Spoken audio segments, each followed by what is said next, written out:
Hello and welcome to another video. Today I want to talk about Chinese 1TC aggression. I made a video just recently on Chinese 1TC aggression and how the meta has somehow changed for the Chinese civilization. We're going to take a look at that build order now and how you can do that build order yourself. As usual, there is a build order transcription that you can follow when you play your own games or practice them in the description below. You can check that one out. It's completely free as usual. And I'm just going to be showing you now a replay of how to play that build order. And so this is a great tool if you're looking to diversify your Chinese experience. A lot of the time, your tool set is very structured around playing Boom or Fast Castle with Chinese. I would say it is a great idea as a Chinese player to have the aggressive strategy here as well, because a lot of civilizations like the Mongols, the Ayubid, the Abbasid, you can shut those games down extremely quickly if you know how to play this. And so I'm going to be showing you a game here. So you can see it's only 13 minutes long, so you can have some extremely fast-paced games with this strategy. What you're going to be doing is you're going to send 6 villagers to wood. You're going to be queuing up an Imperial Official, and then you're going to send your sheep over to the wood line here. And so we're going to keep it on the corner here because that's where we want to build our mill. And then we want to be popping out our official. We take our villagers that haven't dropped off the wood. They're going to drop it off by building this mill. And basically what you do is you right-click the mill. You don't shift-click them onto the sheep. Then the supervision adds another 12 wood on top. And this makes it extremely easy for us to go and now build a village, which we will be building on the opposite side of the TC relative to the wood line. So as we can see, now gathering 3 pieces of wood, we build the village, and then we still have enough for a mining camp. So if we didn't do the drop-off correctly, we would now be sitting with at least 15 wood less. And that would be a little bit of a problem because there's a lot of timing included in this sort of opener when it comes to the wood. So if you want to practice this, I really recommend so, because this opener is incredibly complicated. You have to get it right. You have to know instinctually what you need to do every time you open up. So run it through like 10-15 times in a skirmish, and then you'll get it down. Here I'm up against Mongols, so I'm going with 3 on gold. You can stay with 2 if you want to, or you can just follow the build and go with 3 as well. That's what I've been putting in the build order as well. It's not less effective that way. You're gonna get pretty much the same output whether you put 2 or 3 on gold. And then after that, you're just gonna rally until food until you can age up. In the meantime, you can scout. We see that he's got a tower rush coming. And so what we're gonna do is we're gonna gather the gold we need.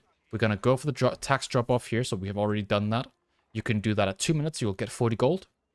And then you can delete your mining camp after. Then you know that the Tower Rush will not grant him any rating bounty from burning down the mining camp. So before he hits it, your opponent, you can then delete the mining camp. Then we're going to H up. We're going to H up with 3 villagers. We're going to put it towards the wood line, the Imperial Academy, because what it'll do is it'll grant us the ability to make Imperial officials at a reduced cost, and it's going to double the amount of gold we get from drop-offs, and all of our technologies. Like, it's absolutely insane. This is the basis of this build order. You cannot go Barbican. You have to go Imperial Academy because it allows you to not gather gold. It's going to give you all the gold you need passively. Now a lot of villas are being split around here, so we are leaving 4 on food. We're leaving 3 on the H-up, and then 7 on the wood. We're going to go with 7 on the wood, then we go with a little bit more in food. You'll see the tab in the build order, how the different splits are on the left side of the build order. So just check that out and you'll see exactly what the numbers are. Or follow this video, you can see down here in the bottom left side. We're gathering the wood we need, then we get the lumber camp. And then we're gonna go ahead and make an official afterwards, and then we're gonna have both of these supervised. Alright. So now we're just speed running it a bit here. We're just gonna go up to the next stage. We drop off our sheep.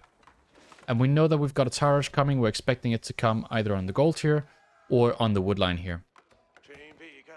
So now we go and we supervise this resource.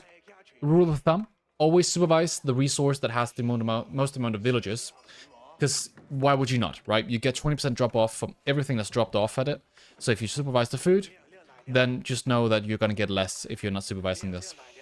Here, I'm doing a little trick. I'm taking a villager just to scout whether or not this woodline is being tower rushed or not.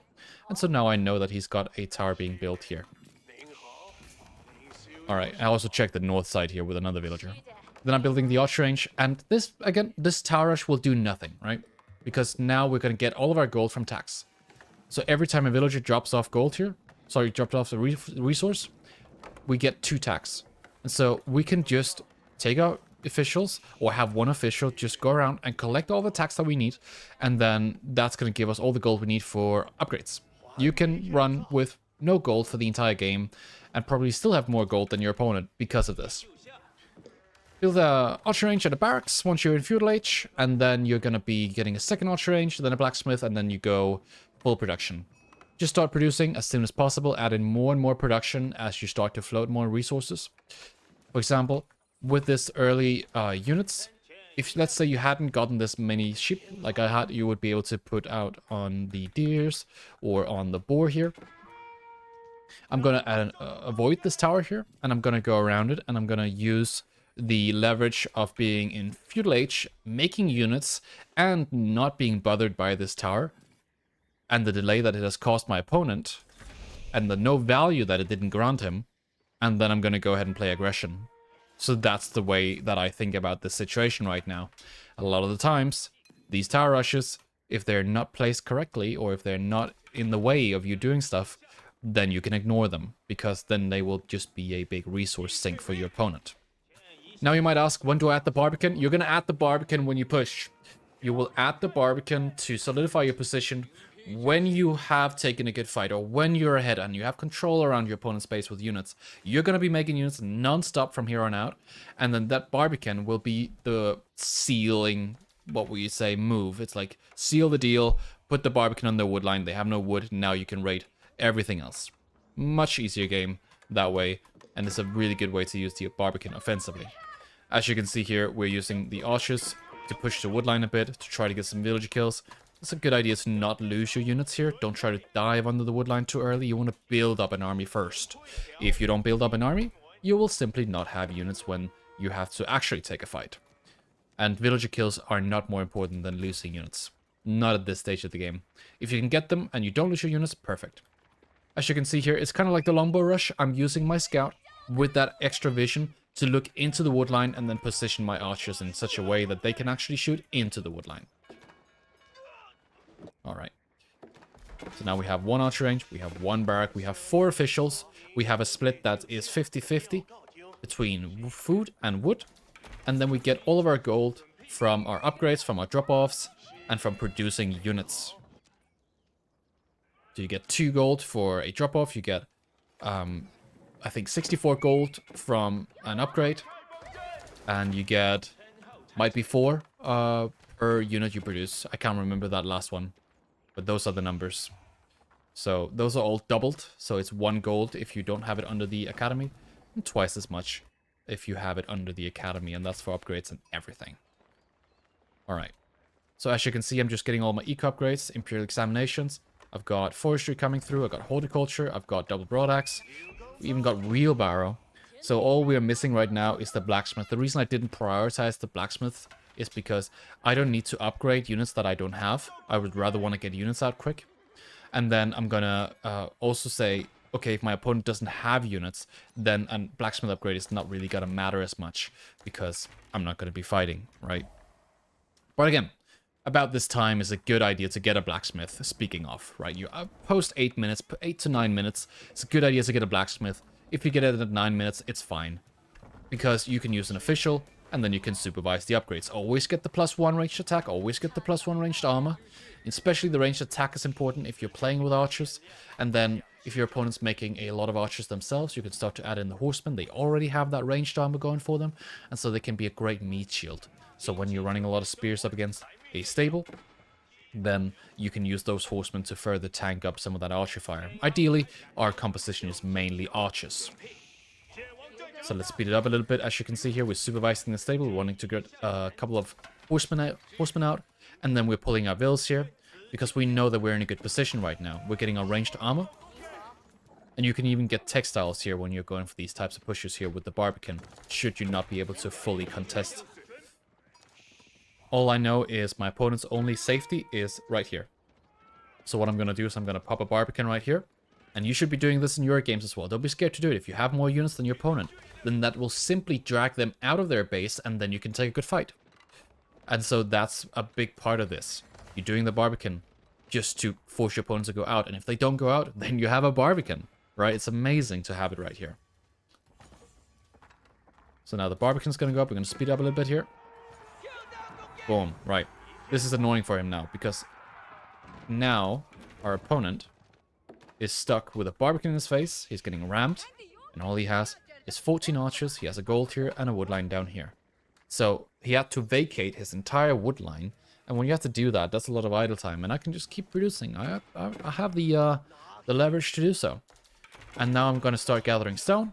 I'm going to continue gathering wood. I gather a lot of wood right now, and what I'm doing is I'm building towers in the back of these resources. You can do it down here with this wood line as well, and then you can upgrade these towers, and they become incredibly strong. You can fight from these positions with the towers. So by upgrading these towers, you get hand cannon slits. Hand cannons give you 25 damage per 3 seconds or something. It's insane. So 25 damage against an armored unit, let's say a Keshik or something. I think Keshiks have 3 armor. Yeah, 3 armor. That's 22 damage that's now being dished out to that Keshik, whereas your archers will only do 3 damage. So that's still a good amount of damage. It's going to be enough to take these fights here. And these fights as well can be really, really good. You just got to micro your spearmen onto the Keshiks, and then you're going to use your archers on top of the enemy archers here. I'm shift-clicking the archers here of my opponent, so that I'm always one-shotting. That's a really important aspect as well. And then if you lose your front line, then you can use your mobility here to kite back. And that's a really, really good way to deal with this as well. As you can see here, I'm building a tower. I'm building a mill on my opponent's sheep. He had to move his TC. You can do that with Mongols. And then I can also start to gather his food. So it's a good position for me, no matter what here. And that's pretty much going to be the game. Just to recap, again, we have a lot of wood coming in right now, so this would be a good time to start going out on the deer. I would probably just take half the wood line, and then start to go for this deer. I can see I've already queued this up for the mill. And then I would just continue adding in more production, 3 archer ranges, and now with this type of push here, you're always going to be having a good time. Especially with the Barbican, once that's up in a good position and you don't lose your bills, then that's good. Get textiles if you do not have the health on your villagers to do so. All right. If you have any questions about this build order, then check out the comment section. I'll be there to answer them. If you have any issue with the build order as well, then be sure to check the build order that I linked. There is a full description of what you want to do at each stage of the game with timestamps, the villages, and so on. All right. Hope you guys enjoyed this video. I will see you guys in the next one. Ciao.